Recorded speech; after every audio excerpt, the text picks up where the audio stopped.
Local stories, local people. We're taking you inside Western Mass news. It's the Even Better Western Mass podcast with Dave Madsen.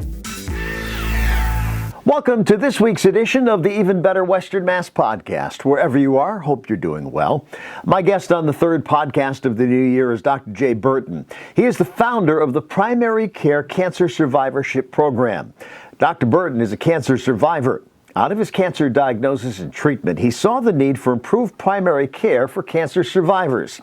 He's also the founder of Survivor Journeys. It's a support network of professionals from diverse clinical and community backgrounds. They provide cancer survivors, caregivers, and loved ones unique survivorship services in Western Mass and Northern Connecticut. Here's my conversation with Dr. Jay Burton. Jay, I want to thank you for being a guest on the Even Better Western Mass podcast. I think this is a good way to get the new year started. Let's start with you. How your diagnosis of acute myeloid leukemia and your treatment and really got you thinking about primary care for cancer survivors. It really changed your attitude, didn't it? Yes, and thanks, Dave, for having me. Before I had acute myeloid leukemia back in 2010, I really didn't know much about the concept of cancer survivorship. And we'll go into the many reasons why that is and why it remains today. But when you're diagnosed with cancer, that really is the moment you become a cancer survivor, because you go into survival mode. And that means, how does cancer fit into my life? How does my life fit to cancer? This type of leukemia, whenever any disease has the word acute before it, that means you have to do something about it pretty quickly. And I was fortunate enough to get through treatment, which included rounds of chemo, which caused me to have pneumonia and be hospitalized for 5 weeks, but then get better. And then found out that my treatment required a stem cell transplant from another person and total body radiation. It's not something I wish on anybody, because it was the most beat up I ever felt. But as I recovered, I realized that I was helping my transplant oncologist take care of myself. Not that I didn't have enough confidence in my primary care doc, but as a primary care doc, I knew what was going on. I knew what we had to do and when to do it and how to do it. And then I just had an aha moment one time. And I said, this is pretty unusual. I said, not many people know how to do this. And not many people have the experience of going through a crummy cancer and the treatment that I had, and to have the knowledge of a primary care doc to get things done. And then I just found the world of cancer survivorship, which is really a separate type of world. It's not truly in the oncology world. It's not truly in the primary care world, but it should reside in both. And the docs and the advocates and the patients and the researchers that deal with cancer survivorship really live in this world of really a lack of awareness of what cancer survivorship is.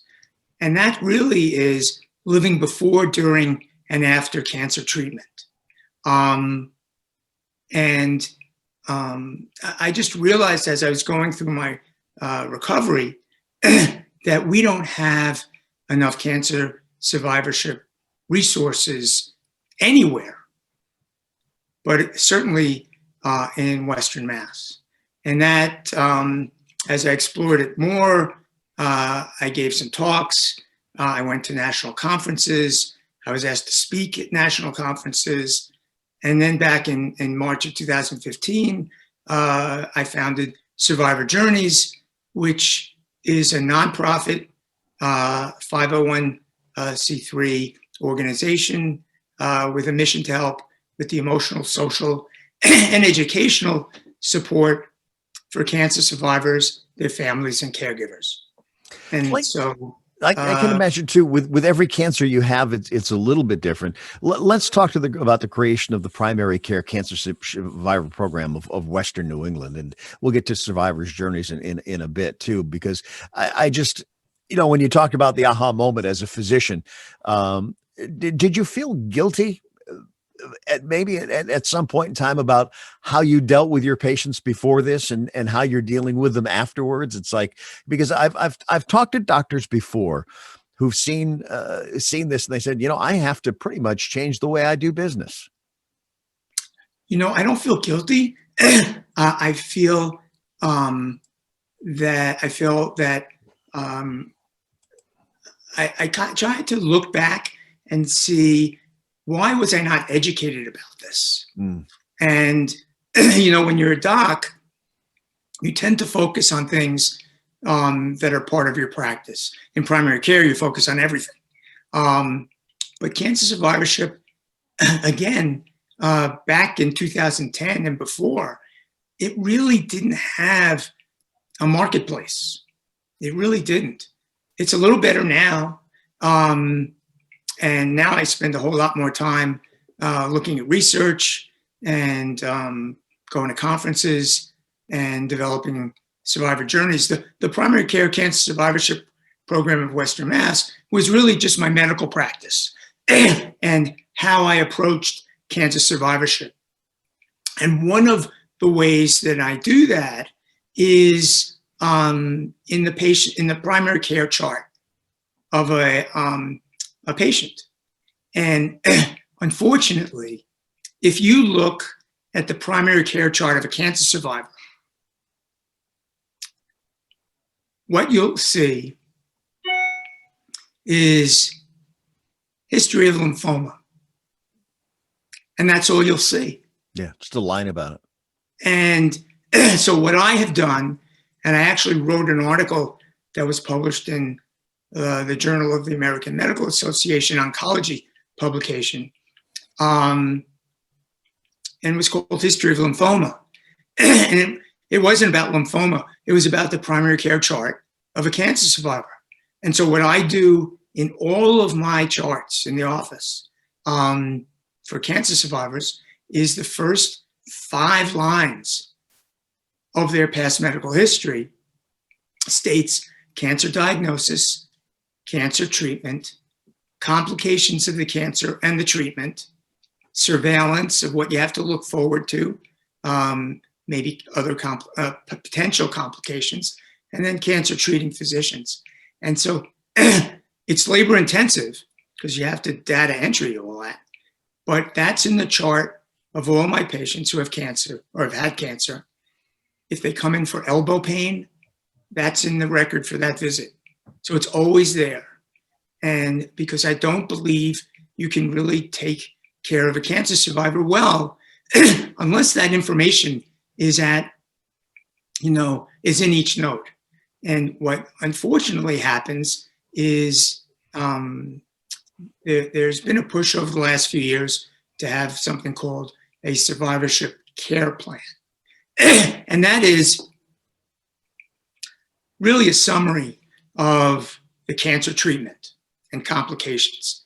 It really hasn't had a good development. One, because it's labor intensive.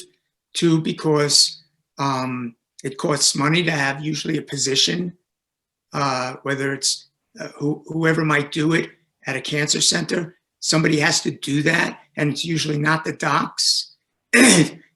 So that costs something for a hospital that they don't think that they get any bang for their buck in the transition. So somebody has to do that. Then it's usually given to the patient and their primary care doc. But when it goes to the doc, it usually goes to a part of the electronic medical record, which is called patient documents. And that's a separate part of the chart. It's not in the active note of the doc seeing the patient that particular day. So it really has the potential to never be seen again. Mm. And so there's been a problem in developing some kind of transition from cancer care back to primary care. A big part of this, too, I would imagine, is the fact that, and I mean, we've seen this in many people, that yes, you get the treatment you have now because you're dealing with the cancer itself, but knowing that there's the possibility that there could be long-term impacts on your health and other things could happen because of the treatment you received 10, 15, 20 years ago. So good to have that knowledge. And I also think, too, that what a great benefit for your patients, the empathy of a physician who knows what it's like to go through this. I think that's the other part of it, too, the emotional aspect of it. So I say a lot of out there things sometimes, but I truly believe this. I truly believe that every physician or medical care provider should go through a catastrophic illness and live. And I think the medical profession would be better for it. Because when you go through an illness where you truly are dependent upon other people, you learn a lot about yourself. You certainly learn a lot about other people, but you learn a lot about yourself. And it should make you a better person, more empathetic person. Let's talk about Survivor Journey. I know a number of people who are involved in it, and I had the pleasure of taking part in your event. It was one of the last events that I went to where we could get together as a group. But just love the support. And because I talked about prostate cancer and being a prostate cancer survivor too. Nothing like you went through, Jay, by any means, but it is, I think as you told me before, it is cancer and you have to deal with it. But what a great thing to put together as far as helping other people who've gone through cancer. Well, it's pretty novel. There's no blueprint for this, Dave. There are, if there are 5 similar organizations in the country, I may be overestimating it. We're community-based. We're not associated with a hospital, cancer center, government agency. And in some respects, that's good. And in some respects, it's more challenging. But I actually enjoy not having a blueprint because I have the experience of both being a cancer survivor and a primary care doc. And I know what's not out there. And I have friends who are involved in cancer survivorship programs throughout the country. Most of them are associated with a hospital. I see the restrictions that they have on what they're able to do. I don't have those restrictions, other than financial, because we're pretty lean and mean in what we do, and we rely on volunteers for the most part. But we've established programs based on what the need is out there, and there are more that we're going to provide, and we'll talk about that a little bit later. But I think the biggest thing that is our challenge, our biggest challenge, is creating awareness about cancer survivorship. Most people think that having cancer ends with whatever goes on in the medical exam room. And that's not true. Yeah. That's the easy part. I think I've had this discussion with you before. The easy part is what goes on in the medical exam room. because tests are ordered, whether they be blood tests, imaging tests, medications are given, referrals to other docs are given, and that's easy. That's structured. What isn't easy is what goes on outside of the medical exam room. How do you live your life? I tell this story as well. Have a friend who at the time was the head of the cancer survivorship program at Sloan Kettering. And I said to him, I said, you know what I think about? I think about how your patients get to you in New York City. They're usually, a high proportion of them are older. So they have to find a way to get to you. They don't have a car. They don't just, they have to hail a cab. They have to go on the bus. They have to go on the subway. And maybe their station doesn't have an elevator. And they don't feel well. They have trouble breathing. They have to walk for blocks. That's the type of thing I think about. That's cancer survivorship. That's how you live your life. We're a little bit more fortunate here in that we don't have to deal with the inner city transportation issues for the most part, like New York or other major cities. But creating awareness about cancer survivorship amongst the cancer survivors, their families, their caregivers, the general public, and the medical profession. I can tell you, being a primary care doc here for 32 years, our medical community doesn't know anything about cancer survivorship. And that includes docs in the community, that includes docs and administration in the hospitals. They don't know. And the scary thing is, they don't know what they don't know. Mm. I've tried to engage the medical community, people I know, about cancer survivorship. It's not a priority. There may be big events that happen once a year. That's not cancer survivorship. That is a way to increase knowledge of a hospital system, but it's not cancer survivorship. And you have to ask yourself, why aren't there events for lung cancer patients, prostate cancer patients, colon cancer patients? And why are there only events for breast cancer patients? Yeah. You have to ask yourself that. And one of the major reasons is that breast cancer patients are very passionate about their cancer. They're huge advocates, and their families are as well. And I applaud that. That's great. But we have to ask ourselves, why does that not happen for other cancer patients? Yeah.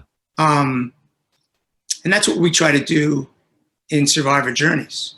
Is we try to level the playing field, and we try to do it in a number of ways. We have cancer-specific support groups. If we don't have a specific cancer support group, it's because there hasn't been an interest in the community, or we have not been successful in developing one. We have a mentoring program where people that are further along in their journey mentor people that are just starting, and we're part of a national organization where we have access to more than 10,000 mentors nationwide. So if we locally don't have someone for someone who's struggling, we may be able to connect them with someone in Seattle. Yeah. I know one of the things I found with your group and just talking with the folks and you is that that most, if not all, cancer survivors want to share their stories, want to help other people who are dealing with the same thing that they had to deal with. And that's why that dovetails into the mentoring program, because people sometimes just don't want to be a part of the support group, and that's fine. Not one form of support fits all, but the mentoring program where you can connect with someone who's had your cancer, had your treatment, is maybe the same age, gender, maybe some similar complications. That is a strong form of support for a lot of people. It was for me. When I was diagnosed, I didn't know anyone who had leukemia. And I had a friend who referred me to a friend of his who had the same treatment that I was going to have about a year and a half before. He was a little younger than me, but I spent an hour on the phone with him. And after that, I recognized what I needed to do. And I was a doc, and I needed that support from someone who wasn't a doc. And so when I had that form of support and really benefited from it, and it was just one phone call. When I started Survivor Journeys, I said, we must have a mentoring program. And that's why we developed it. And we developed a pet therapy program. And we developed Cancer Survivorship 101, which is our educational series, which presents topics from national leaders about cancer survivorship. And when we couldn't do it this year because of COVID, we moved it online. So each month we have a topic regarding cancer survivorship that gets archived onto our website, which is www.survivorjourneys.org. This month we have Daniel Hall from Mass General, who's a psychologist, who's talking about fear and anxiety of cancer recurrence. These topics, I actually pick the topics because I know what's not out there. And, I think while COVID has adversely affected all of us, we've actually grown as an organization this year. We've adjusted very well. You found new ways to get your message out. I know that. And I've heard that with many groups is that, there are, in some ways, it's really improved how we get our message out and how we do things. We moved our support groups online. Yeah. We moved Cancer Survivorship 101 online. Well, you're reaching more people too now, right? We're reaching more people. If I figure out how to interpret Google Analytics, I'll be able to know it even more. Because we're online, we're including people from outside of our community. We've had people. We had a bone marrow transplant nurse from Barnes Jewish Hospital in St. Louis join our blood cancer group. We've had people from Pennsylvania join our caregiver group who've had people in our catchment area suffering from cancer.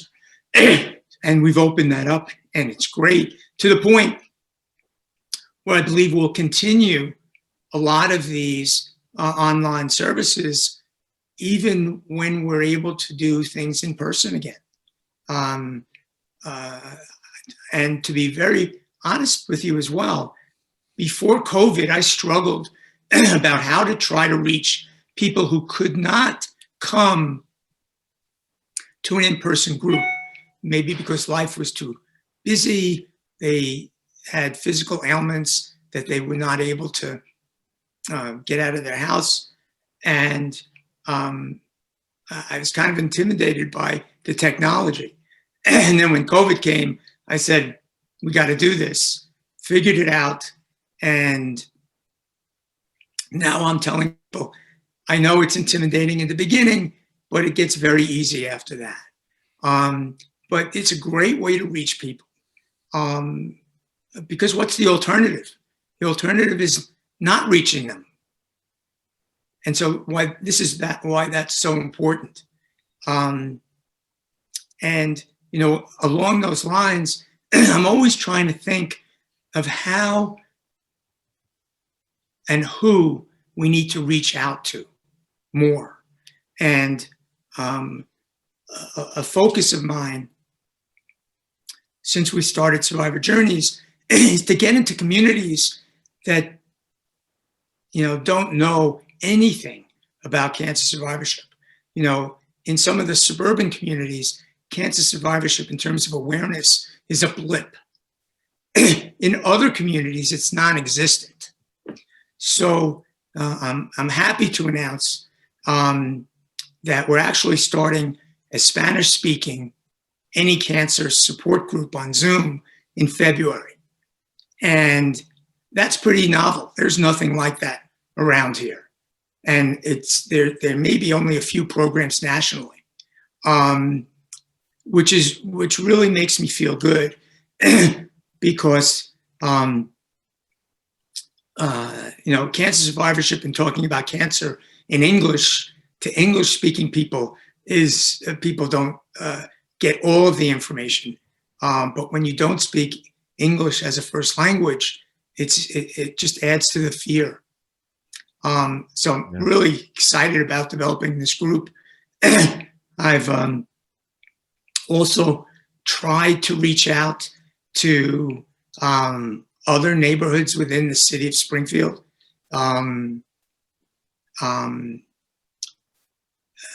Like the neighborhood health centers.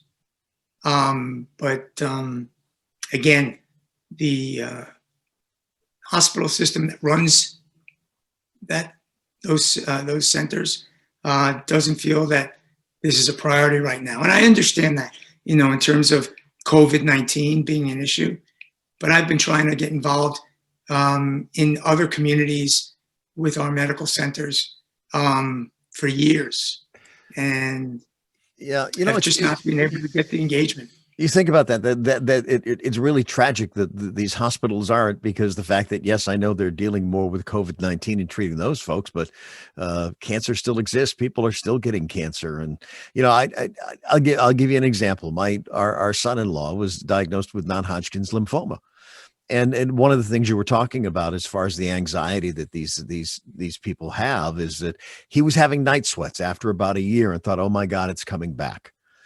Or the anxiety that someone feels before they have to go for that 3-month or 6-month checkup that, what this little pain is or what that little pain is. And I can't imagine. I mean, I look at my cancer journey with prostate cancer, and it was very easy from that aspect because mine was early, but I can't imagine what it's like going through this. And, every time you get a little ache or a little pain and think, oh my God, my cancer's back. And where Survivor Journeys are there to help people and say, listen, no, you're not going crazy. This is normal. Absolutely. And, every treatment, every different type of cancer has its own set of circumstances and complications. And while some people may experiencing more physical disabilities, each individual approaches this differently. And so when you're told you have cancer, how someone copes with that is very different. Some people just try to ignore it. Some people keep it quiet. Some people tell everyone. And all of that is fine.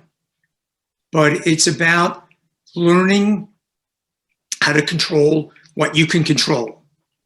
There's so many things that are out of your control when you have cancer. In life too, but in cancer for sure. And so, I go back and I tell these stories because I think it's important for people to know. When I was going through my recovery, I was still in the hospital after my stem cell transplant. And I had very limited control over anything. And so I broke it down really basic. And when I was nauseous, I said, well, I have two choices. I can remain nauseous or I could throw up. And, you know, I could control that. And so once I built on that, I then went to something else. And so I counsel people about that. Find what you can control and then work on something that's realistic that you haven't been able to control. And once you control that, you'll be able to move on. And it helps. It definitely helps. And that can only come from someone who's dealt with it. Jay, let's talk about, I know you talk about reaching out to the Hispanic community, but you're also involved in a pilot program with the Bennett Cancer Center in Stamford, Connecticut. That sounds exciting too. It really is. You know, we're proud of our website. It provides a lot of information about what we do and resources, and we can definitely make it better. But the Bennett Cancer Center in Stanford, they had to stop their survivorship services because of COVID. They didn't have the ability to do remote platforms. So one of their social workers noticed our website and contacted us and asked if they could refer patients to us. So we just started this, and I think it's really exciting for us as a program to be able to provide services outside of our community. And one of their social workers actually is going to help us start another online support group. And it really shows the power of online support. And I'm hoping that this continues to grow and that other organizations or hospitals within our community and beyond reach out to us further. I've reached out to a community up in Maine, and we're also part of a national community called the Cancer Survivorship Provider Network, which are docs all over the country that are involved in cancer survivorship. So I'm hoping that we'll have more collaborations with them as well. And we talked about COVID-19 and how it's taken your programs and services online too. Let's look at the impact. I mean, one of the things you look at, and you're a small organization, is the impact it's had on fundraising, and funds are important to what you do. Absolutely. We're a small nonprofit. I can tell you that for us, COVID didn't hit us as adversely as other nonprofits. We've been able to actually save money this year because we didn't have major events. We didn't make as much money, but we didn't spend as much money. So we've been able to adjust well with that. Our major benefactors have been Press and Helen Blake for the last 4 to 5 years. Press is now 106.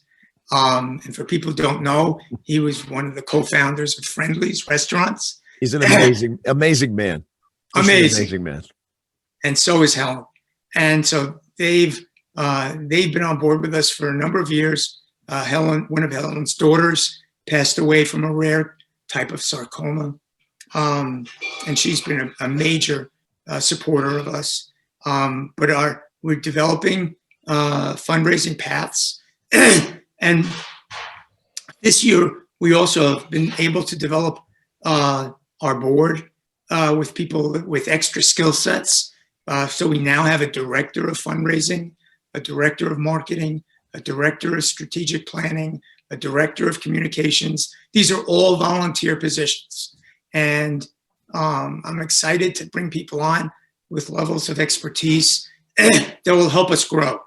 And already our director of fundraising is getting us involved in things that we would not have been able to do without her. And so I'm excited about this. I think we're going to continue to grow over the next year, but it all depends upon creating awareness about cancer survivorship. So it's about being on programs like yours and being on online platforms, and as well as print and other forms of media, and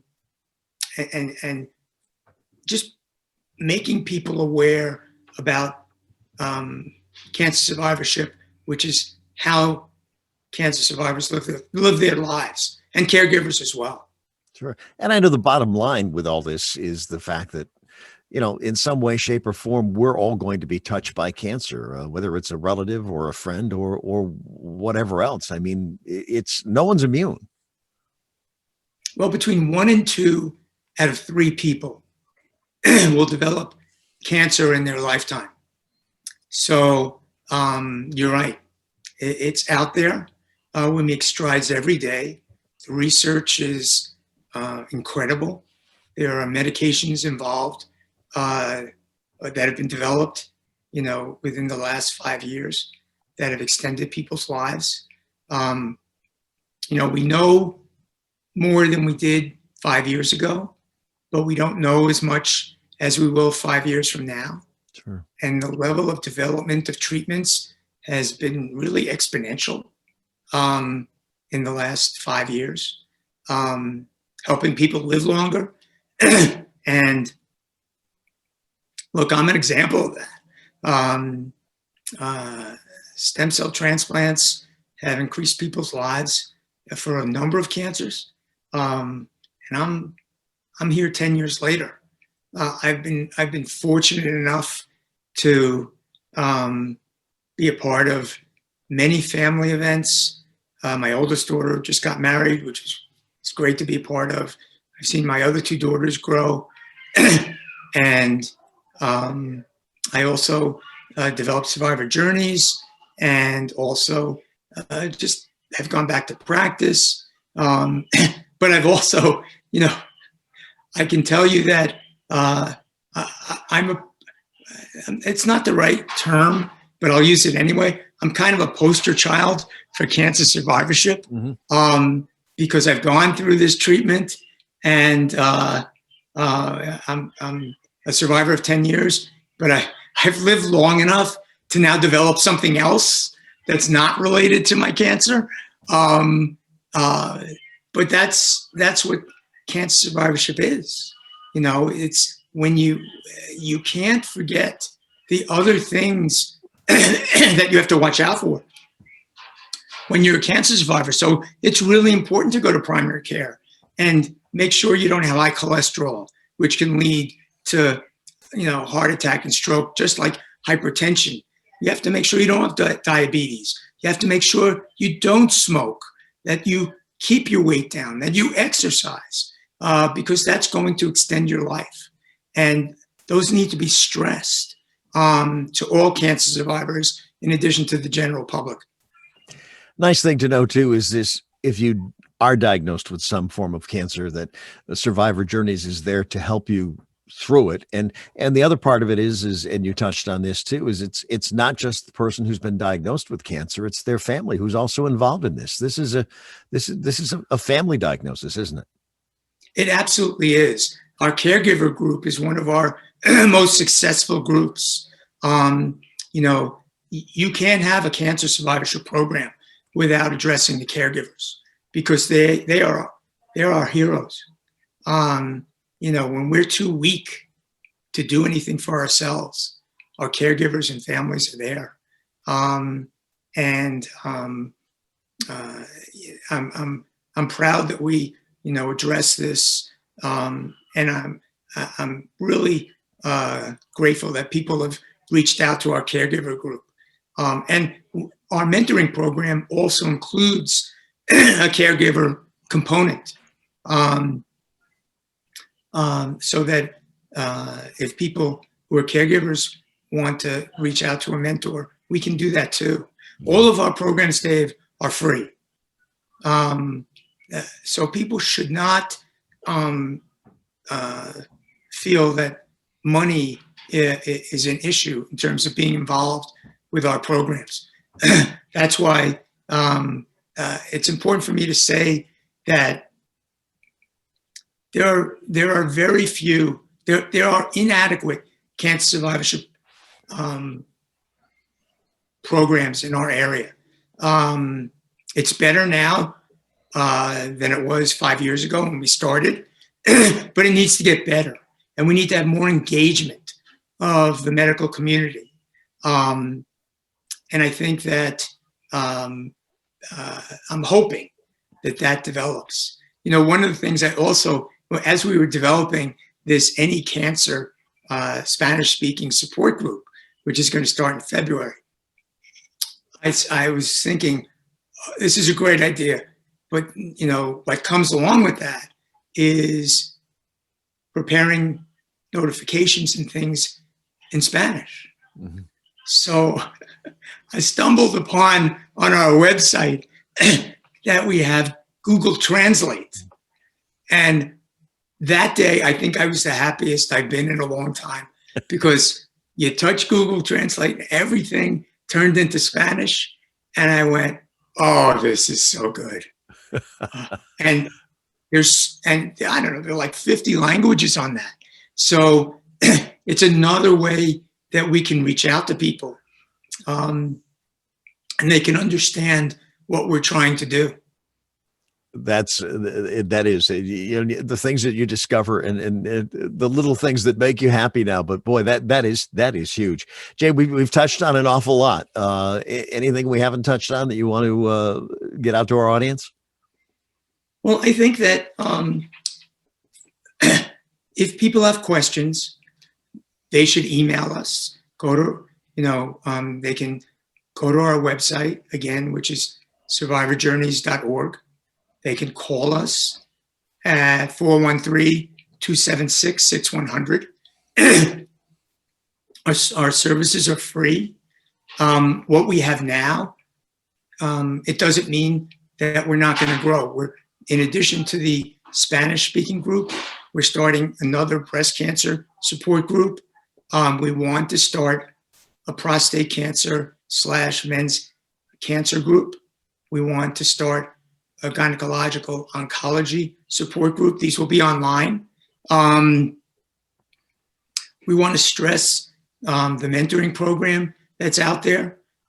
It's really underutilized, but it's a great form of support.